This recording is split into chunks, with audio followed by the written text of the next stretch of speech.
The Fabulous 413 podcast is funded by Eastworks, a community of makers, artists, restaurants, and services located in the Mill District of East Hampton, where community happens. Learn more at eastworks.com.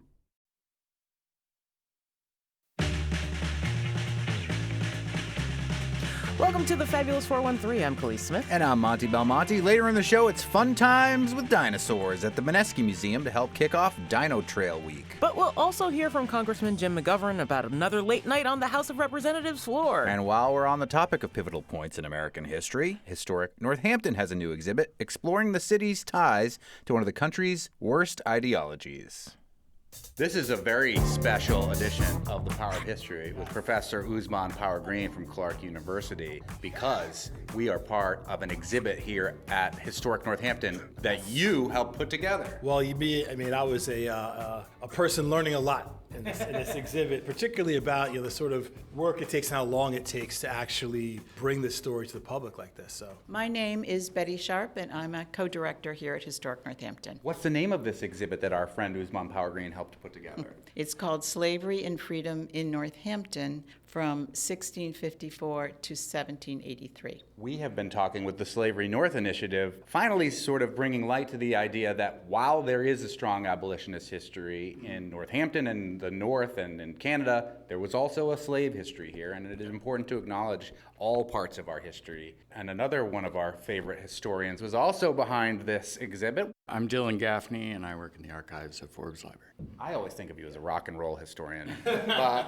I'm glad that you're multifaceted. My first question ends up correlating to something that's around the corner from this beginning of the exhibit, and it might be part of why people thought that there really wasn't or didn't notice slavery in the North for a while, and it has to do with the way that slaves were referred to on paper and in property records. well, as it turns out, the definitions that were used in property records around enslavement were sometimes a variety of terms, right? Sometimes servants is really a common one. Sometimes it's difficult to determine what exactly that relationship was or is, but that's what people like Dylan over here and Betty are the people who work on helping clarify the context, right? So we can really understand the bigger picture, to understand the ways in which enslavement happened, and some very intimately in households, which is a map in front of us, everybody, looking at the distribution of enslaved people in Northampton. And you see the streets that if you know Northampton, Main Street and Pleasant Street and Bridge Street, where we are now, and then the actual human beings who were enslaved by people here in Northampton, even some of the most prominent people and the most famous people, including Jonathan Edwards, the fire and brimstone preacher. Famous defender of slavery because apparently they were saving people's souls. Yeah. And when you come into this exhibit in the room here, we see this map on the left, but then there are these silhouettes of actual enslaved people who lived in Northampton. On all of those silhouettes is the names of the enslaved people and a little bit of their story. The first thing the committee said they wanted is for the enslaved people to be flesh and blood, to show their story and to center them in the exhibit. We had a great exhibit designer, Michael Hankey, who actually drew all of these, and we talked about whether we liked them or not and made changes along the way. Dylan, introduce us to one of these people who were formerly enslaved here in Northampton that has a particularly interesting story to you. I think the Hull family really stands out because it's one of the families that we have the most evidence about, and I think evidence is really important, having solid records, especially in this day and age when truth is being questioned at every turn. We know a lot about the Hulls. They have an incredible story arc from Bathsheba and Amos Sr., who were both born enslaved, become free, have children, and then eventually, after Amos Sr. dies, the town moves to take away Bathsheba's land. She's excommunicated from the church. Her children are indentured, and her youngest son, Agrippa, goes on to great fame as a Revolutionary War soldier. But all this happened here in Northampton. Their entire early lives were here in Northampton. It was where they went from slavery to freedom. It's where their whole transformation and where they were frankly cruelly treated by the town and the institutions and the prominent families here. Professor Usman Power Green, I think we've talked previously on the show about Venus over there, who I believe was the person who was enslaved by Jonathan Edwards, right? Yeah, and let's go take a look at this incredible exhibit that has Venus and others very intentionally placed within the context of their experience growing up here in Northampton. One of the reasons the exhibit's so extraordinary is that we're all standing here amongst the work of artists and designers to really give us a sense of what it was like back in those days for these enslaved people. Oftentimes we spend so much time focusing on prominent people who usually were the enslavers in the community, but what makes the exhibit so extraordinary is the fact that we get just a little bit of the possibility of some of what their lives could have been like in terms of their houses, the type of outfits they wore, in the case we're looking at right now. All of this to help, those that come visit bring to life the experience of enslaved people and by extension the history of Northampton. Betty Sharp from Historic Northampton. You have archives and archives of documents and clothing and things here from what I remember. How much of this stuff came from your archives? How much of it is recreated? In the exhibit cases, these objects are from our collections.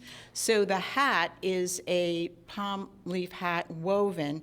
It shows the connections between the transatlantic slavery and Northampton. So things that are made here are being sold to be used by enslaved people in the South. We have also that adorable little dress, and that comes from the Watson family who were living down south in Alabama. They were enslavers. They moved up here. That little dress came with them. We know that has to be made by an enslaved person. And also the stripes on it are made with indigo, which was a plant and then turned into a dye. The agriculture of it was by enslaved people in the South. I think that part of what is so surprising to most people who live in Northampton, other places in New England, is the connection, as Betty said, between the South and these communities. And I think the Watson family is a great example of that in terms of those that came here, when it was super hot in the summertime, right? So it's tough to sort of be down south if you're a wealthy enslaver, and so you come to places like Northampton. But this is a window in for everybody to understand the bigger context of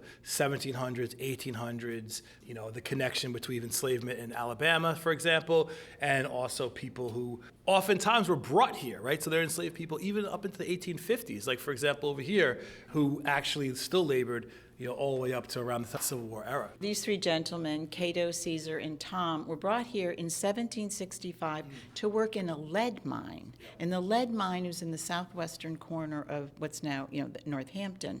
And they came from another mine in Connecticut, and so we don't even know how long they were here for, but we know that the mine closed a few years later, and so I don't know what happened to them. That lead mine still exists, so we have a depiction, a painting of it, and we have some examples of the kinds of ore that came from that lead mine. So you can Is that see lead right there? there's lead within that rock. We were already near a radioactive dinosaur today. I'm not too worried about it. This one's behind glass. Those legs are just out. Dylan Gaffney, who's part of Forbes Library, what kind of resources does the Forbes have that they bring to Historic Northampton to uncover some of these stories? Yeah, so we have the town archive. So until Northampton becomes a city in the late 19th century, 1870s, 1880s, we have all the original records before that. So that reveals a lot about the way enslavers and the enslaved interacted with the town, whether it's people taking away their houses or other things. And then we have a large manuscript collection. So there are actually original deeds of sale for enslaved people and other records, which just give us little glimpses into the actual lives of these people. One thing I'm noticing is repetition of names. Does it make it hard to track how many people were actually here when there seems to be a limited pool of names that everybody just picks from? We've been spending time having conversations, Dylan and I, about the challenge to look at those families because of the spellings of the names. We're looking at over, almost 200 years of history, right? And so we're looking at generations of families. Sometimes people are named after their grandfather. For our sake, looking back, you really need to see, is that a junior or not? Right. And then sometimes the spellings, because they're handwritten. Digital technology is wonderful, not great at reading handwriting from the 1700s. Right. Even millennials can't read handwriting from the 1980s. And then when you have a family that's got 5 Catos in it, are they all the same Cato? It kind of muddies the waters a bit. Speaking of muddy water, somebody's name is Coffee. There were a number of names that were used for enslaved people that I don't think were complimentary, and some of them meant to be kind of a joke. So we're trying to trace Dinah over there. We know Dinah became free in 1755, but we don't know what happened to her. But we have a later document which says that a free Negro woman named Dinah is living with Mr. Kingsley. Well, is that the same Dinah?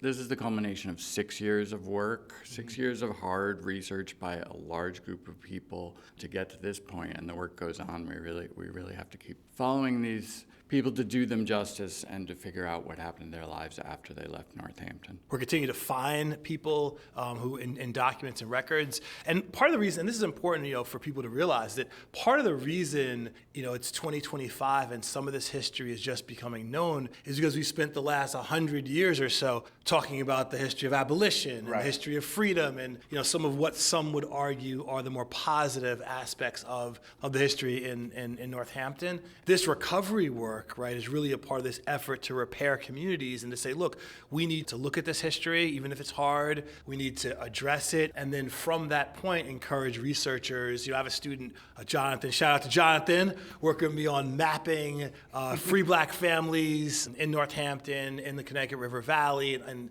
we need more and more people, as many people as possible, who are interested in this work to volunteer their time or work as interns, because it really is painstaking work to go through these materials and attempt to make the connections that allows us to tell the story. I just want to certainly not suggest that it's only recent that this research has been done. It's just that the pace picked up. Black Lives Matter movement was a major factor in that, right? It's a recent social movement because it compelled people to ask themselves that question. I grew up in Northampton. I never heard anything about enslavement, and suddenly I'm in college, or maybe I'm out of college and I'm learning that there were enslaved people in Northampton, right? And so that's what social movements do. It really brings up questions, and those questions lead to interest, and that interest leads to us as scholars and historians and people working in the field to want to bring it to the community, educate them about our past. That being said, it's 6 years of work, and somebody must have had to pay something to make this happen. How has this project been funded and brought to life here at Historic Northampton? The research that was started in 2019 was started by Emma Winterzeig, who was a staff member here, and with a whole trove of interns from all the 5 colleges. This exhibit, though, has been funded by private individuals in and around Northampton. More than 100 people contributed to this. Talk about the decision of who you decided to leave in the walking space for people to walk amongst versus the people that are behind glass, because there's like 30-ish figures in here, all with their own stories. It's really some of those basic museum decisions about how you move visitors through space. So we knew we wanted to have these murals in the background to set the context for the 1700s, like what does this place look like then? And then the people who are associated with those spaces, those are the people who are next to them in the case. Also, people who are in the case are people who are associated with artifacts from our collection. So for example, the 3 miners, they're associated with those tools and the rocks, and so they're in the case.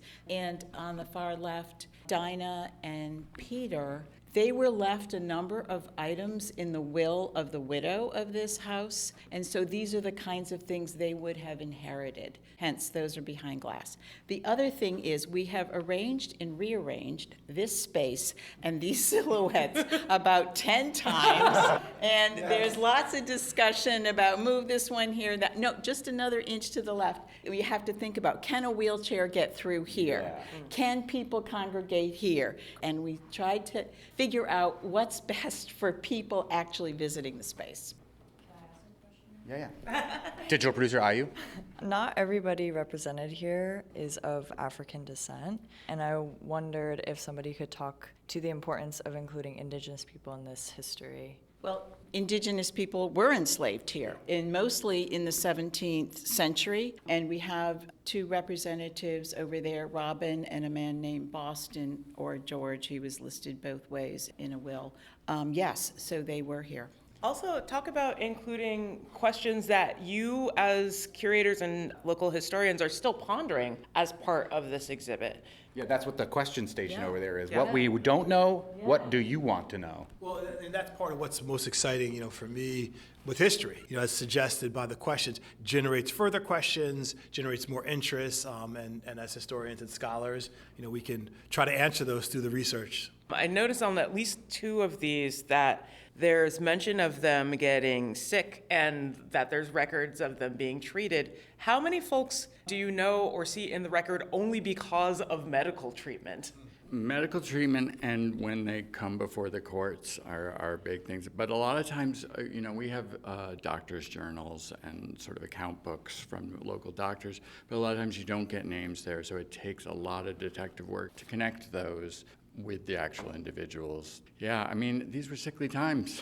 And we see people die and we don't always know how that happened either. I mean, there's so many mysteries to be looked into, and it took so much volunteer work and so much research work and so much incredible work by Historic Northampton to get us to this point. But I'm really excited about 6 years from now where we are, if we can get more people with their own knowledge to connect with these works. They do need to know how to read 18th century handwriting and perhaps how to use Google Docs. That's a hard thing to find in the same person. And I would also say that you have to be okay with not my volunteers will spend an entire shift and find absolutely nothing.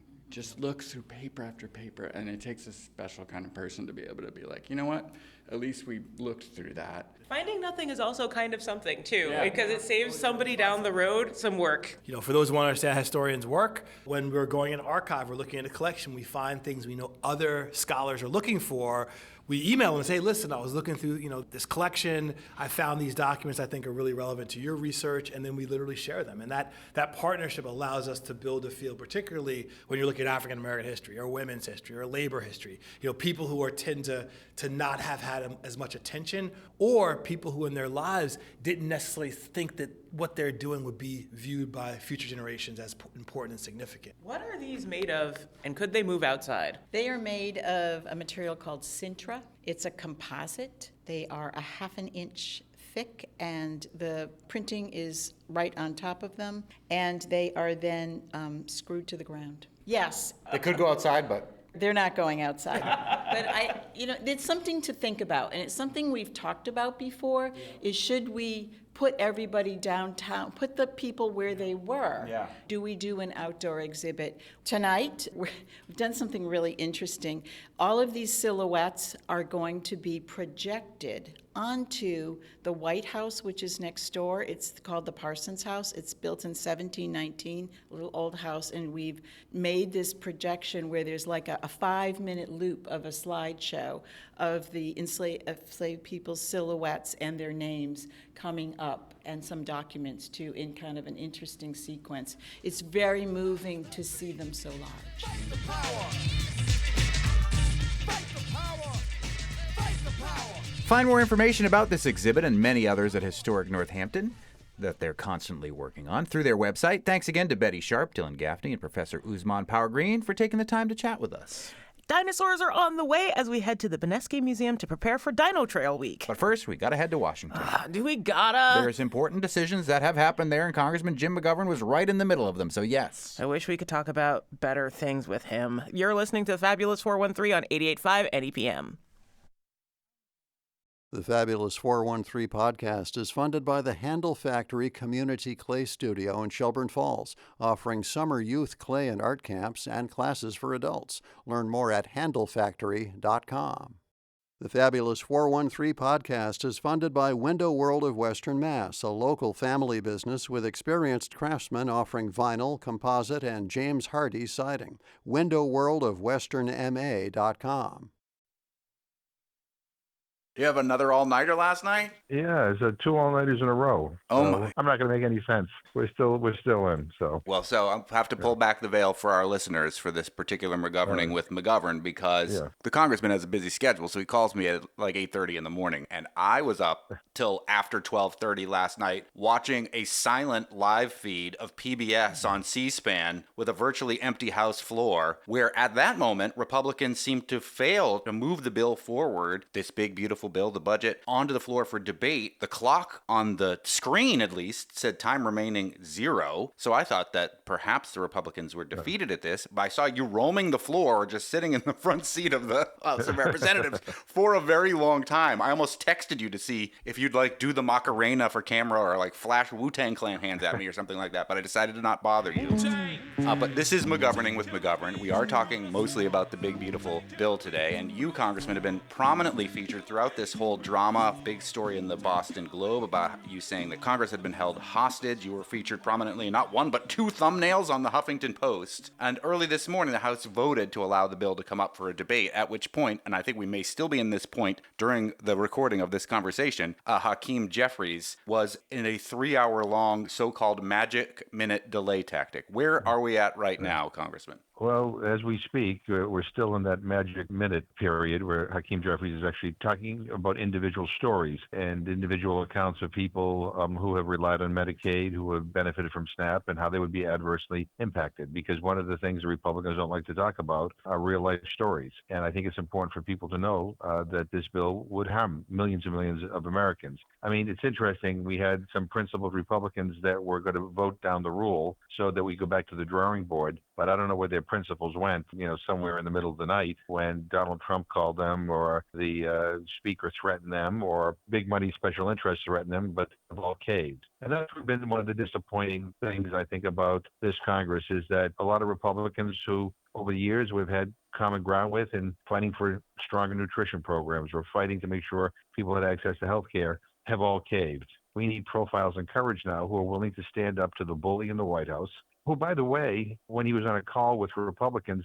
didn't even realize that this bill that he claims is his idea guts Medicaid. He had no clue. I saw on Twitter you posting yesterday that he was consulting moderate Republicans saying if you want to win your election, you shouldn't touch Medicare and Medicaid. Meanwhile, that is exactly what this bill will do. Right. Yeah, I mean, the biggest cut in Medicaid and in healthcare programs in history, the biggest cut in food assistance in history. And, to get on a call and say, people don't like when you cut that stuff, and then being told that's what the bill actually does, he could have weighed in and he could have asked for some tweaks here and there. We could have sent it back to the Senate and had it all done next week. But he's obsessed with getting this done so that he can have something to sign on the 4th of July. Well, I don't know how anybody can be proud of throwing 16 million people off of health care. It's disgusting.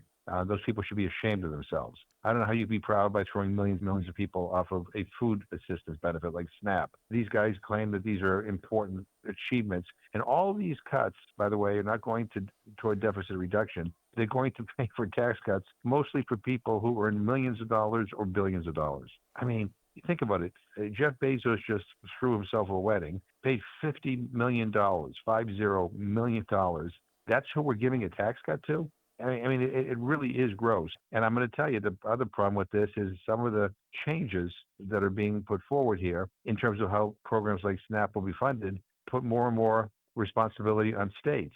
Well, states don't have the ability to come up with hundreds of millions of extra dollars a year. And if they don't, then they have to do one of two things. They have to cut other programs or they have to cut people off their benefits. And when people don't have access to nutritious food, that doesn't save you any money. It just adds to healthcare costs. It adds to kids who don't learn in school. It adds to lost productivity in the workplace. So, what is happening here right now is really awful beyond words. I'm hoping that we can try to do as much damage control as possible until the midterm elections, but those are still a long ways away. In the meantime, we're going to have to figure out ways to have each other's back because a lot of people are going to be hurt by what they're doing. Speaking with U.S. Congressman Jim McGovern, and again, full disclosure, speaking with him at 8:45 in the morning while Hakeem Jeffries is still on the House floor, delaying the final vote on this bill, which is now, at this point, after a lot of drama over the last couple days, likely to go the Republicans' way. Republicans supporting this, including Speaker Johnson, are saying that the good things about this bill are no tax on tips, no tax on overtime, and no tax on Social Security. What's your take on what the Republicans are saying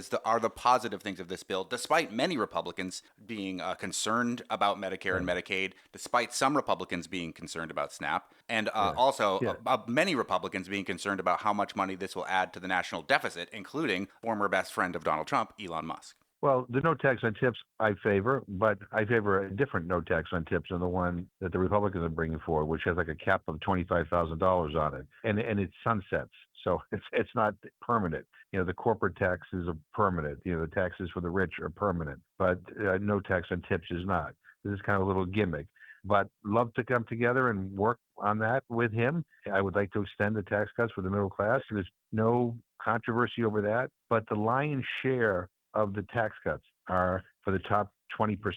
including multi-billionaires. I guess the question we have to start asking ourselves more often is, what kind of country do we want to be? Do you want to be a tale of two cities where you have very rich people and poor people? Or do you want a country where everybody has a good chance of living a decent life, where they can put food on the table for their kids? They don't have to worry about whether to see a doctor if they don't feel well. That's what we should be talking about. And instead, what this is, it's like all the wealthy people made off like bandits. I mean, they're getting the lion's share of the benefits here, and everybody else is getting the scraps. And on top of all of that, this is going to add over $3 trillion to the deficit and even more to the debt. I mean, the Freedom Caucus, that's the big issue. I mean, where the hell are they? They were going to draw the line when it comes to deficit reduction. They all caved. I said to one of them, the Freedom Caucus should be renamed the Folding Caucus, because you folded. I mean, you stand for nothing.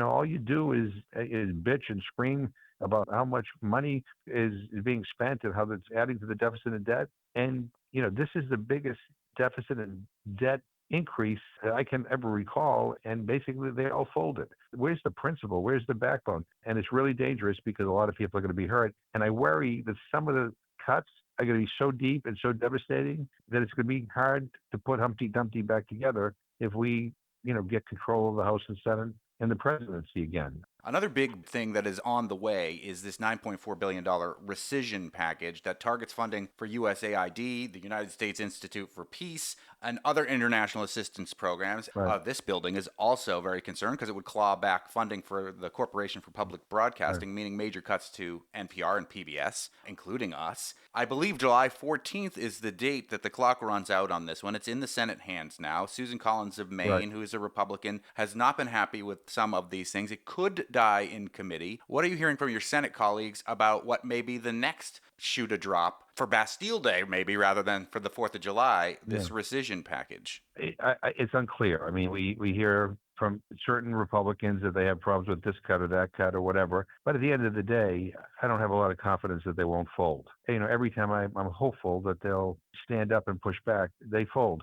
The rescission package that you mentioned will be devastating. Even before Congress takes action on that, Trump has actually frozen many of the accounts that you mentioned. I mean, he's frozen monies for USAID, he's frozen monies for PEPFAR, he's frozen monies for international school feeding programs already. I think illegally he's done it. But as a result of him withholding already appropriated and authorized funding for some of these programs aimed at dealing with health crises around the world and combating hunger, it is estimated already hundreds of thousands of people have died. They weren't able to get vaccines. They weren't able to get treatments. He's cut PEPFAR, which has been this incredible program to combat HIV/AIDS all around the world. It was authored by George Bush. One of his legacies here was in a positive way, and that's been cut back on, and people are dying again in Africa from HIV/AIDS. People are dying from malaria. People are dying from tuberculosis, and people are starving to death. And we were doing something about that. And I get it, Trump's obsessed with everything war and bombs and all that kind of stuff. But the reality is that what we have invested in that has saved the most lives are these humanitarian programs. Another budget-related question comes from a regular guest of the show, Andrew Fisk, who is the Northeast Regional Director of an organization called American Rivers. He previously was the head of the Connecticut River Conservancy based in Greenfield. He says that American Rivers has gone on the record supporting the important work done by the Silvio O. Conte Anadromous Fish Research Lab in Montague, which, full disclosure again, is about half a mile from where I'm sitting right now. This facility is unique in its ability to understand how migratory fish can thrive and survive in our rivers, he says, including being able to better get up and down hydropower dams, and that this facility and other important ecological research centers in USGS networks are proposed for elimination in the pending reconciliation package. Do you foresee that there's any bipartisan support that you could build to save these facilities, is what Andrew Fisk would like to know. We're trying to find out where those bipartisan alliances exist and how we can build on them. But here's the problem we're running into, and that is when we find these Republicans who will agree with us that some of these programs and some of these initiatives shouldn't be cut or eliminated, when it comes to voting time, we can't count on them. I mean, I have Republicans that have signed letters in defense of a whole bunch of stuff that are in the rescissions package. Almost all of them voted for the rescissions package. What the hell are you doing in Congress if you're coming here and voting against your conscience every single day? And, Republicans are afraid of Trump's, kind of MAGA base. They're afraid of his access to money. Well, I get that. but they got to be more afraid of their constituents who they're screwing over. The irony's not lost on me that about Andrew Fisk's question about the Silvio Conte Fish Research Lab is that he was a Republican from Massachusetts in a time when Republicans and Democrats could come together sensibly and have civil conversations about issues that they both cared about with slight nuances moving the nation forward, in my humble opinion. Yeah, no, I wish we had Silvio Conte still around in this Congress, because Silvio Conte, his conscience. I mean, I worked with him locally when we were, fighting U.S. military assistance in El Salvador. Silvio Conte joined with us and stood against the Reagan administration's policy of sending more U.S. weapons to El Salvador. I know Reagan people didn't like it, but Silvio Conte stood for his principles. You see all the money he fought to bring back to Western Massachusetts. I mean, it's really quite impressive. I'm looking for a Silvio Conte in this Congress, and quite frankly, I can't find one. And most of the Republicans I talk to are scared out of their minds about what will happen to them in November. But they're also scared about what will happen to them in their primaries. But they know that these votes will not be forgotten. And they also know, and this is very sad for me to say, that they're hurting people. They're hurting their own constituents. Briefly, before I let you go, Congressman, there was some sad news that hit home locally as a UMass Amherst senior who was interning on Capitol Hill was killed in a Washington, D.C. shooting. It seems as though it was a random act of violence, that this rising senior, Eric Tarpinian Jakim, who was 21 years old, was not a target here. They were an intern for a Kansas Republican, Representative Ron Estes. Do you have any comment on the tragic shooting of this UMass Amherst senior? Yeah, no, it's terribly tragic. I mean, this young man seemed like he had a brilliant life ahead of him, and that it was taken in a random act of violence is really tragic. And he's in my prayers. His family is in my prayers, and I can only imagine, what his family is going through right now. And again, I know I speak for everybody who's listening. We are deeply saddened by this news. What's giving you hope, Congressman? We're going into the 4th of July. It looks like, in real time as we're talking at 9 o'clock in the morning, that this is going to pass the House of Representatives, this so-called big, beautiful bill. But what's giving you hope as we head into the nation's birthday weekend? I will tell you, I've been on the floor a lot, handling a lot of the debate on what's transpiring right now. I've been really impressed by my Democratic colleagues. And I don't say that in a partisan way, but people are, stepping up, and they're fighting back, and they're pushing back. And I've also been impressed by the sheer number of calls, not only to my office, but to other offices on Capitol Hill, expressing concern about what Congress is doing, and the number of people who are showing up in the hallways here, and who are outside of the Capitol demonstrating and calling out members as they're going in to vote, and asking them to do the right thing and to not throw away their conscience just because they want to please Donald Trump. I mean, activism is alive and well. People are showing up. People are fighting back. And I think if we can continue this, we can beat them. Maybe not on this vote, but this is the beginning. And there are a lot more fights ahead. Go get some sleep. It's been a long 2 days for you. At least you have Congress will recess for a few days for the nation's birthday. Yeah, for a couple of days. Yeah. Well, happy July 4th. I wish everybody a safe weekend, and I look forward to talking to you soon. Thanks for joining us again, Congressman. All the best. If you've got a question for Congressman Jim McGovern, you can always send it our way, thefab413@nepm.org, and we'll ask it on your behalf. And as you might have heard at the top of the hour, that budget bill just passed right before the show started today. So there's that. Bohica. So we've heard about our minutes ago, past and gone about 350 years ago in the past, but what if we went even further back into the past? Then we'd get to the dinosaurs, or maybe Jurassic armored mudballs. One of those is right, and we'll head to the Benesky Museum in Amherst to explore their collection and get a jump on Dino Trail Week. You're listening to the Fabulous 413 on 88.5 NEPM.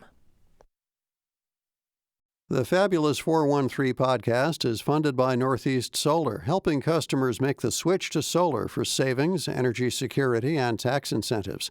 Learn more at northeast-solar.com. We were at the Springfield Museums, and I wanted to touch the paintings, but they didn't let me. But now I want to ride the woolly mammoth or feel the Triceratops's pokey horns. If you just wait, they'll clone you one. Just don't touch those legs, they're radioactive. Okay. Right. Noted. Testing. They really are radioactive. I know you're not joking. Like dangerously radioactive. He is truly our aspiring paleontologist here. Wait, which dinosaur legs are radioactive? What's your name? Kieran. Are you a student here? Yes, I am. I am a rising senior. What kind of dinosaur is this that we're looking at? So those two enormous legs right there are legs from a large plant-eating dinosaur called Diplodocus. It had a long neck and tail, but if we had the long neck and tail, it wouldn't fit in the museum. So it's like a Plotholicus. Exactly, yeah. However, the problem is that Diplodocus comes from a formation out west called the Morrison Formation from the Jurassic period, and the bones have been imbued with uranium because groundwater has traveled through that formation and deposited uranium and other radioactive metals, and consequently those bones themselves are pretty radioactive. So why are they in the museum near us? That's a great question. It's population control. It's probably not a super big problem because the strength of the radiation decays by an inverse square law with increasing distance. So it rapidly decreases the amount of radiation the farther you get away from it. I was able to get that really high reading by literally just putting the Geiger counter on the bone itself. So I think if you stand a few feet away from it, you're fine. Good thing I wore my lead suit today. You sure didn't. We are at the Benesky Museum of Natural History on Amherst College campus because starting on July 5th, a very exciting expansion of one of our area's most valuable resources. No, not asparagus, but we do have a lot of celebration of that sometimes. It's dinosaurs. And we have had on our show before a Dino Fest segment with our friend Jonathan Mirren from PT Theater, who joins us here at the Benesky Museum. Hello. Good to be here, Monty. This is a thing that started back in 2017, but finally has expanded to the level that it should have expanded all along because we have such a rich valley when it comes to paleontology and the history of the study of dinosaurs. Also, I'll throw in for good measure, Jurassic Armored Mudballs. Jonathan, tell us how your theater company is involved in paleontology up and down the valley starting July 5th for a whole Dino Week. I really place the blame on Tim Newman, Executive Director of PVMA, Pocumtuck Valley Memorial Association, who approached me in 2016 and said, Jonathan, what about creating a Dino Fest in Greenfield? He had experienced the Bee Fest in Greenfield, which you guys are also involved with. We were involved in the early years, and we still support them and try to be part of that. Because beehives were invented in Greenfield. Well, the weird thing, Monty... The one that we know of was... Modern beekeeping invented in It Greenfield. basically all circles back to the Second Congregational Church,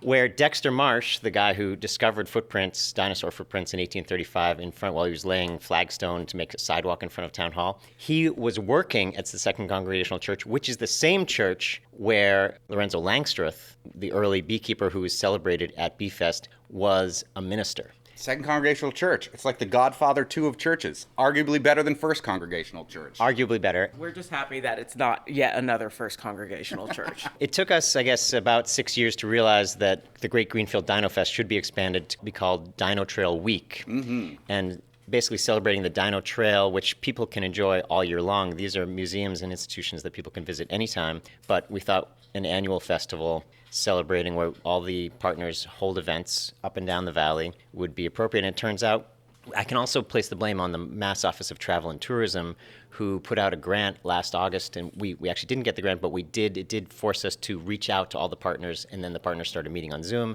That's been happening for 6 months, and this is the culmination. And again, it starts on July 5th, and it includes the Benesky Museum here, which is a free natural history museum at Amherst College. But what are some of the other museums involved? So we've got Springfield Museums, we've got the Great Falls Discovery Center, we've got Wistariahurst Museum, and PT Theater will be putting on Dino Fest, like the good old-fashioned Dino Fest, in front of the church on July 12th from 10 to noon. We've even got like Greenfield Public Libraries hosting a dino-themed version of Story Wizards. Story Wizards is our improv show where kids make up the stories, so they just might make up a story about dinosaurs. After we visit Fred Venn, who you'll talk to later, at the Benesky, that night we'll go to Greenfield Public Library, do that show. We'll do that show again, since the story is different every time, on the 12th. In front of the Second Congregational Church as part of Dino Fest. I love this mixture of theater and science. It's super fun. But when we wanted to come and check out a museum that was part of this Dino Fest, I'm always shocked when people say they haven't been to the Benesky Museum, because it is rich with wicked cool dinosaur stuff, including radioactive legs. What's your name, sir? Fred Venn. Fred, what do you do here at the Benesky Museum? I get to do a little bit of everything at the Benesky Museum. The one thing that's probably most important is, open it up to the public and try to provide access that people, really wouldn't have access otherwise. Because we generally try to stay away from radiation, even if it isn't fun. Yeah, you can at least warn them. Radiation, yes. The good news is there's an amazing, ventilation system. So we are in good shape. Your things are well vented. When you are using a Geiger counter on these crazy-looking creatures, it's more of like an HR Geiger counter. Really? Okay. Show us the coolest things in this Benesky Museum, Fred. The most important thing in the collection are the dinosaur tracks. We have what's considered one of the largest absolutely most studied collection of dinosaur tracks in the world, all found, I think close to 10,000 tracks, found within 15, 20 minutes if you're by car, up and down the Connecticut River. Many of those things, the locations that we will be part of Dino Fest and the Dino Trail are all those locations that are associated with where the tracks were found, whether it's Holyoke or Springfield, further north in Turners Falls, Gill, Montague, all of those areas, are a plethora of dinosaur tracks, and we have that collection downstairs. Love to show you a little bit. Sure. Yeah. We'll give a shameless plug for the Tumble Science Podcast and NEPM Dino Footprint Map as well. Yes. But let's go see some. I have to walk by the radioactive legs now. No, come on, you love it. Maybe you'll get superpowers. I'm going to run. Oh, yeah. All right, now we're in this cool hall. What we're looking at are two slabs that are large squares. These are the original sidewalks that were installed in Greenfield, Mass, along Bank Road by Dexter Marsh back in 1835. So these are the first dinosaur footprints ever discovered, kind of. These things we're looking at right now. They were found before the word dinosaur was coined. They were found 6 years before there was even such a word as dinosaur. Thought to be, if you look at them, you can see those big 3 toes in each of the footprints. The 3 toes were indicative of what, they thought probably was some kind of bird. Which they weren't too far off, really. No, they were on the right. they were on the right track, so to say. But what you have here are the original sidewalks. This is where everything started. Hitchcock was brought up by Dexter Marsh and his colleague, the town doctor of Amherst, James Dean. I love the name James. Yeah, Dean. me Can't too. forget that name. You're tearing me apart! Dean came out, took a look, thought they were interesting, and then brought Hitchcock into the picture. Good evening. Hitchcock, being the state geologist, was able to do a little work and went out to the quarry where these came from and said, gee, I know where more of these rocks are found as the state geologist. And he then spent a lifetime going up and down the Connecticut River, finding dinosaur tracks and other trace fossils. Never found that armored mud ball. We spoke of earlier. Had to wait for Richard Little to come into the middle part of the 1900s to find that. Middle in the middle. It's kind of amazing how populated the piece below it is in comparison to the sidewalk pieces. Like this one has tons and tons of footprints all over it. Yeah, I think what you're looking at when you see tons of footprints, you have to imagine next to a lake, there's this mud, and the critters are down by the lake. They're munching on the leaves and plants and whatnot. Some of them might be herbivores. Some of them might be carnivores. They might be going into the water and then trying to maybe fish a little bit, all along the edge of the lake. So you got that walking along the mud areas. The one that's further up, the one that we're looking at that are the sidewalk stones, probably was a little bit more removed from the lake. Maybe they were walking away from the lake at that point. We're not sure. We just have to imagine by looking at what the tracks are. Is it weird that I always imagined that the dinosaurs were walking down the street in Greenfield because I know that they were found when putting the sidewalks in? Yeah, and it's interesting. When you go out along the Connecticut River on Route 5 in Holyoke, there's the Trustees of the Reservation Dinosaur Trackway. Oh yes. And that's the place where the first researchers looked at all the tracks, and they appeared to be running pretty much in the same direction. And they came to early thoughts on, why would they be doing that? They thought maybe they're flocking, maybe they're herding. Jurassic Park, you see dinosaurs herding and flocking, and that came from that idea. But that thought has evolved over time, and over the last 20 years, we now know that all those little critters probably ran into some lake, and they said, well, let's walk along the edge together. So some geographic border, a lake, a pond, a river, a stream, stop them and direct them in a direction. So were they walking in one direction? Probably yes. Were they walking at the same time? Nobody really knows. Do we know what kind of dinosaurs? Can we tell by the footprints? I know we have a general idea of what size perhaps they could be, but do we have an idea of which dinosaur it was? This is a very long-standing question. And the short answer is we have a vague idea of what type of dinosaur might have created these footprints. We know that based on comparisons with similar aged rocks in other parts of the world, like Arizona, Utah, out there you get skeletons of this large meat eater called Dilophosaurus. It's not the little frilled, spitting creature that we see in Jurassic Park. It was this large animal about the size of a polar bear. And we think that Dilophosaurus may have been something similar to what made the largest of our footprints, the big 3-toed tracks we call the Traxeubrontes. But these are little prints, right? Right. For the little 3-toed prints, they come in usually 2 types. We call one type Growliter for the skinny toes and one type Anomepus for the fat toes. Now we think that Anomepus was made by a small plant-eating dinosaur, based on his foot proportions and the fact that you can see handprints sometimes with Anomepus that have like 4 or 5 little fingers, matching what we find on the hand of a little plant-eating dinosaur, not a meat eater. For the Growliter, the little skinny toes like the one on this trackway here, that was probably made by a small meat-eating dinosaur based on their size. And one potential candidate is the Massachusetts state dinosaur, Podokesaurus holyokensis. Woo-hoo! We don't know exactly for sure because there's only been one skeleton of Podokesaurus ever found, and I don't think it included any foot bones to my recollection. Unfortunately, we don't actually have the original type specimen anymore. It was destroyed in a fire at Mount Holyoke College many years ago. Thanks a lot, Mount Holyoke. Thought you were the 5 colleges working together. Ruined it for everybody. We love Mount Holyoke. But do you have a model here? model. We have heard rumor that there's a model of Podokesaurus holyokensis here at the Benesky. We don't have a model in terms of like a flesh. Well, we do upstairs in Fred's office. Can we go see that? Oh, absolutely. Jonathan, you were mentioning that your Story Wizards, are they going to be here at the Benesky doing Story Wizard stuff too? It's funny that you ask. We are going to be here on that day, on the big Benesky Dino Day. There'll be a scavenger hunt and a bunch of other things that Fred has planned, but then at 2:30 we'll do the dino-themed Story Wizards right here at the museum. Are you walking in dinosaur footprints right now? I'm trying to do my best. That's an interactive exhibit that you're allowed to step on. The other ones have giant do not touch signs. Don't touch them. All right, now we're going into Fred Venn's office at the Benesky Museum to celebrate this Dino Week that's happening starting July 5th, produced by PT Theater. This is a model of Podokesaurus. This particular model was a reconstruction that was made in about 1915, so it's over 100 years old, made out of plaster. You can see it's kind of set up with a really long tail, green and with a little yellow on it. Guesstimates as to what the colors might have been. This particular model was made by a famous paleontologist artist called Richard Lull. There's a copy of this here. There's one at Yale, and I think there's probably one at Mount Holyoke. Remember Mount Holyoke? Oh, yeah. I love Mount Holyoke. Who burned Podokesaurus to the ground. Has anything changed about our understanding of Podokesaurus since this model was made? More importantly, it's the change in our understanding of dinosaurs. And, early versions of dinosaurs, we think of Godzilla.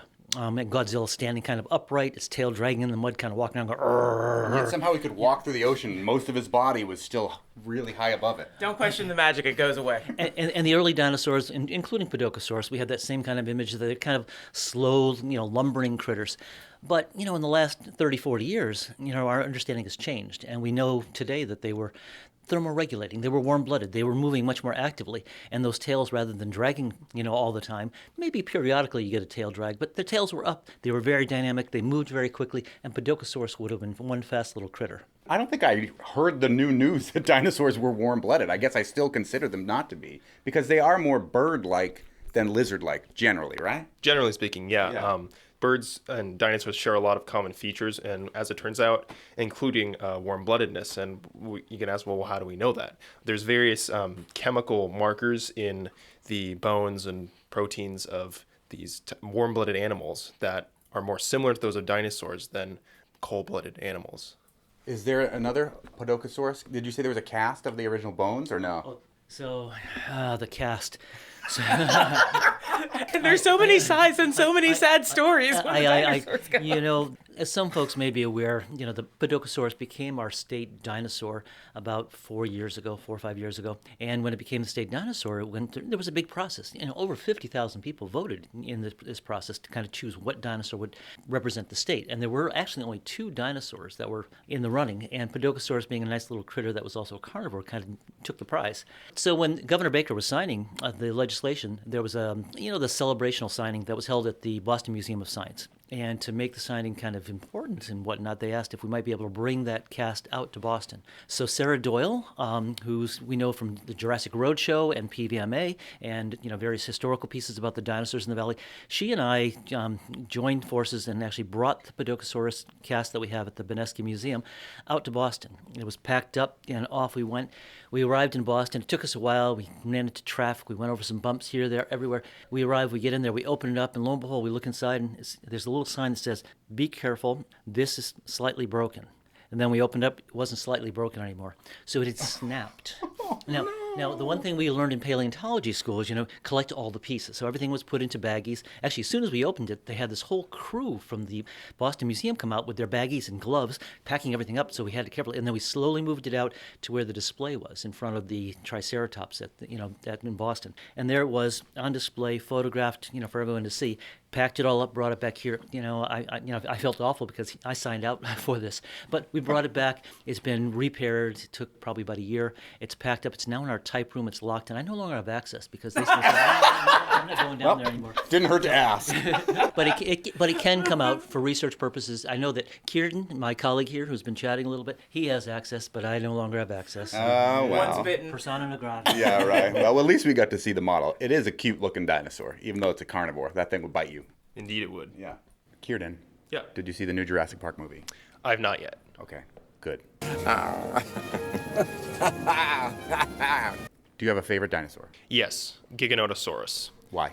Actually, it's kind of similar size to T-Rex, a very large meat-eating dinosaur from South America that lived a little bit earlier than T-Rex and was possibly the same size, possibly even larger. I think the reason I am drawn to it is because it's kind of a mysterious dinosaur. There's only been 2 specimens ever found, and it's just enough to know what it looked like, but there's so many aspects of its biology that are still unanswered. It's called Giganotosaurus? Giganotosaurus, yeah. It was in a band. It would gig out a lot. It opened up for T-Rex, who also gigged out a lot.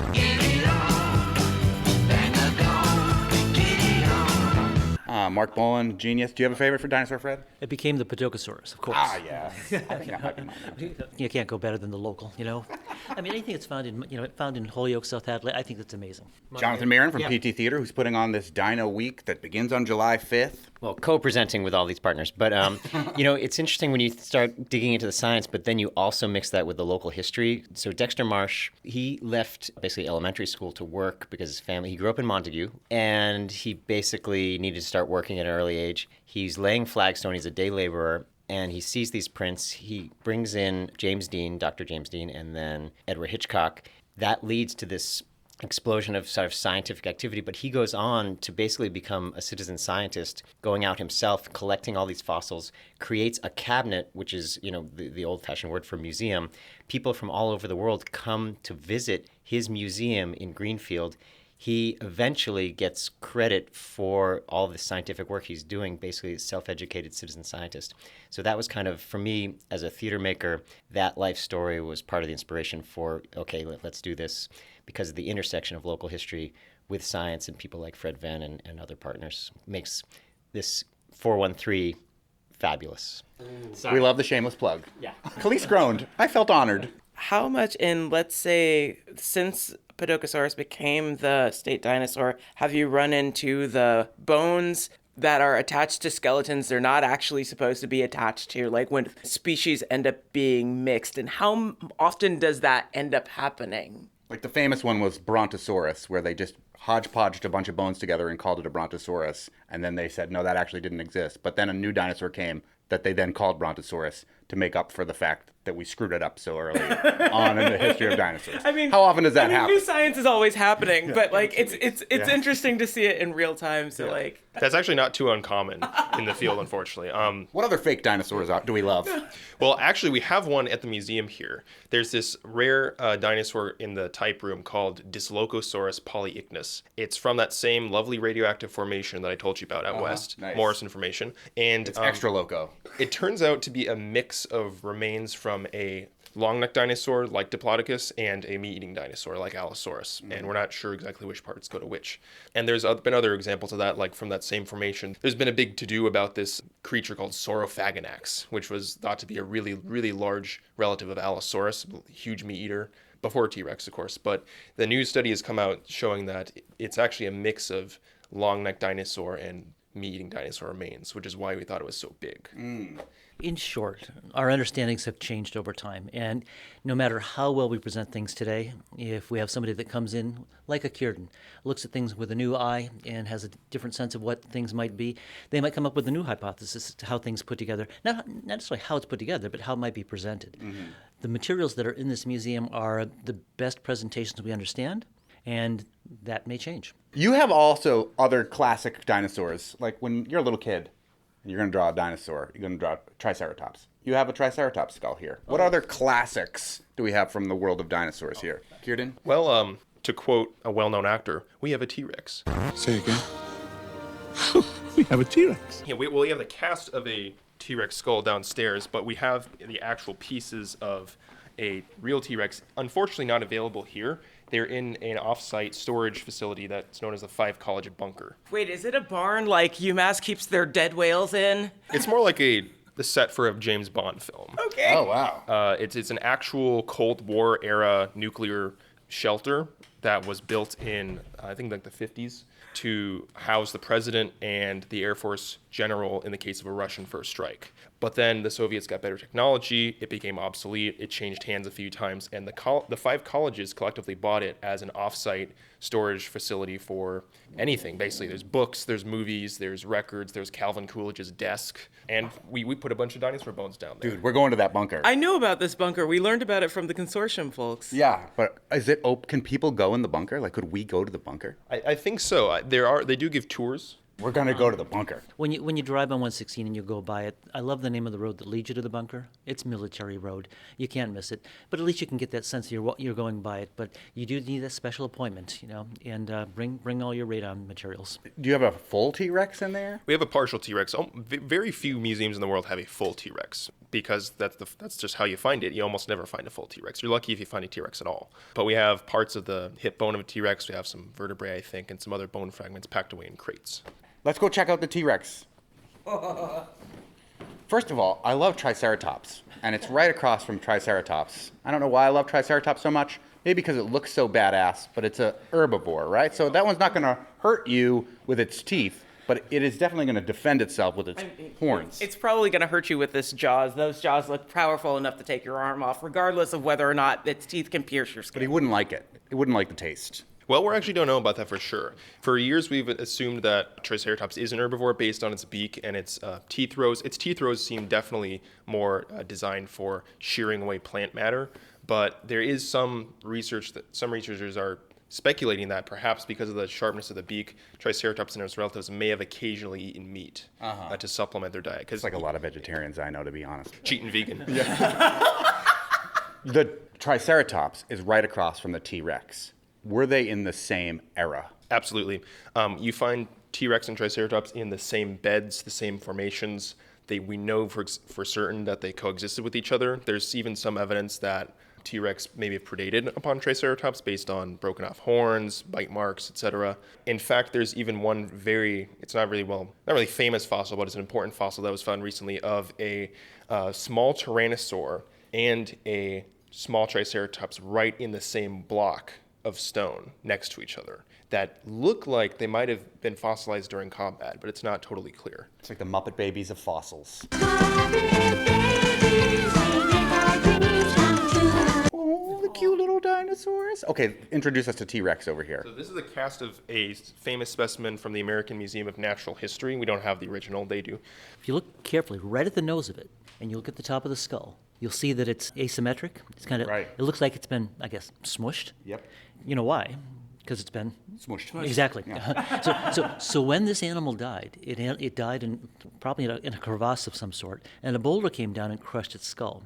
And one of the few times, and so when it was retrieved, rather than fixing it and making it symmetric and trying to make it perfect, they actually mounted it the way it was found. If you look straight on at the nose of the T-Rex, you'll notice that you can see the T-Rex's eye sockets. I'll point them out to you. Mm-hmm. So T-Rex is very unusual among the predatory dinosaurs in that its eyes actually faced forward.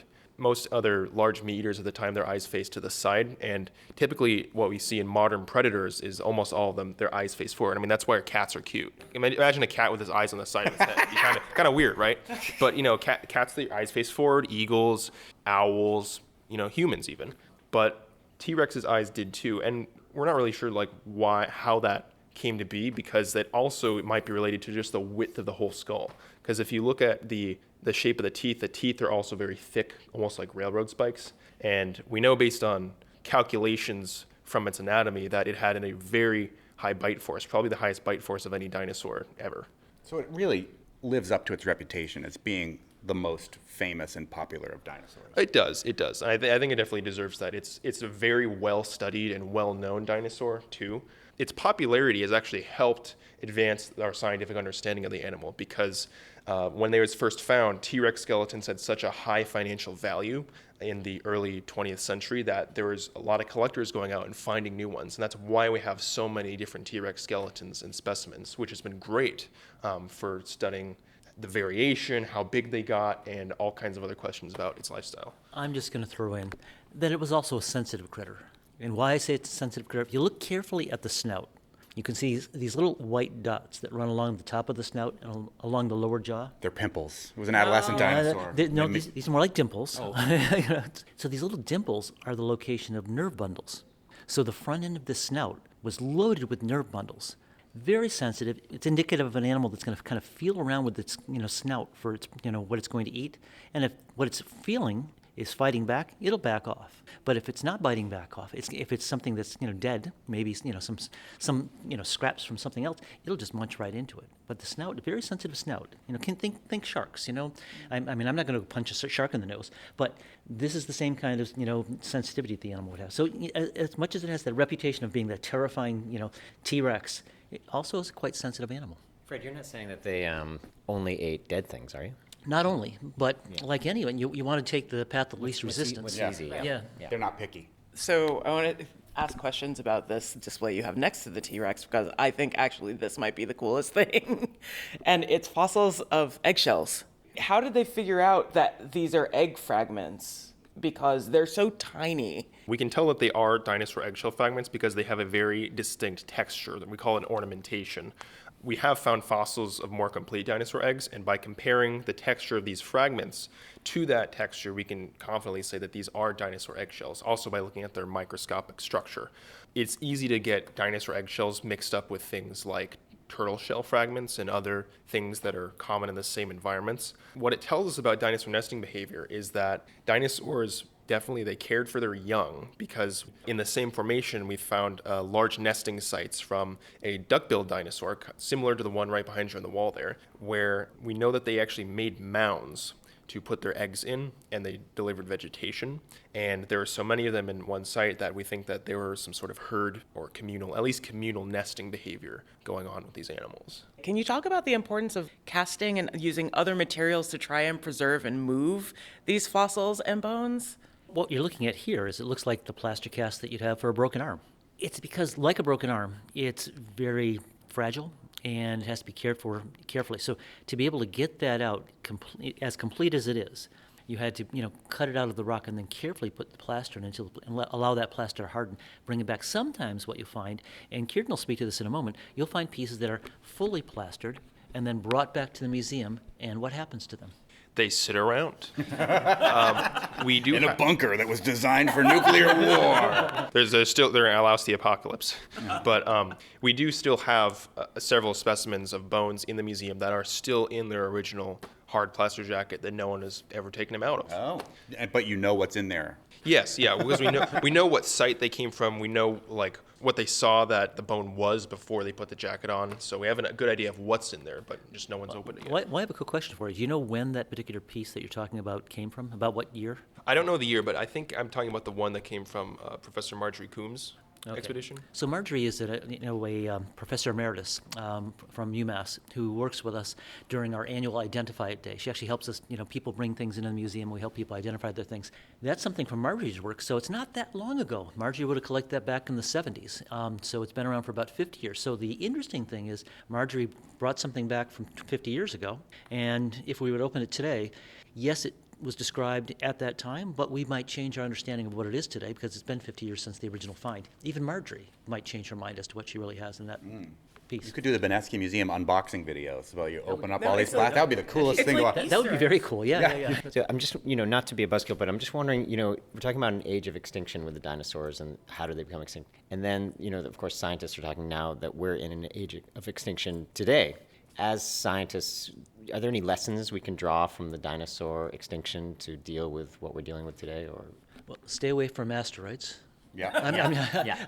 But the reality is, with respect to the extinction of the dinosaurs, the ones at the end, the trigger event, I guess the language we want to use is trigger event. The trigger event was this asteroid that struck, that we believe struck the Yucatan Peninsula and set off a chain of events. And it's the chain of events that we want to look at carefully that happened 66 million years ago. As it struck, it set off earthquakes, it set off tidal waves, it set off material being blown into the atmosphere, some material blown outside of the atmosphere. And as the material was blown outside of the atmosphere, it began to engulf the Earth, and it dropped back down, re-entering the atmosphere, and in the process, being burned up. the pieces that had continued all the way down to the surface of the Earth would burn what was on the Earth. So we began to burn what we had. We burned plants. We burned anything that was out there was being burned at the time. And it put gases up into the atmosphere. So we have this trickle effect from one event. And I guess what we can learn today is we look at what are we doing that are creating trickle effects. Whether it's a change in temperature or a movement of weather patterns, how are we impacting those, and what can we do to kind of understand that better? So looking at the past really helps us to look at the future. So dinosaur fossils are like super exciting, but they're not the only things that you find fossils for. Can you talk about finding dinosaur fossils versus finding like plant fossilizations? Oh, hey, yeah, spider webs. Looks like a fern or something. Ferns. What is that? It's a fern. No, so I thought it would be helpful to actually, what we have in front of us is a plant fossil, very, very nice, from a faraway place. I believe, if I'm not mistaken, from Mount Tom. Does that sound about right? Mount Tom, East Hampton. So what we do is when we find dinosaur fossils or dinosaur footprints, we try to find them in situ, in their situation, in their location. And with them are other things, like plants. So we begin to put the plants together with the critters, and we get the sense of the environment. And from the fossil record, with a museum to help educate people around what's going on, we take the fossil record related to plants and animals, blend it together into, in some cases, dioramas and paintings and videos that help us to understand, how the things are put together. And if we really are able to do, things, in a special way, we get people like John that come in and then bring a theatrical approach to all of that, being able to integrate the plants, the animals, and then the history and the discovery. It's a story that helps us to really understand our past and be able to kind of communicate it to the future. And I think, having Petit Theater do its work helps to communicate that story.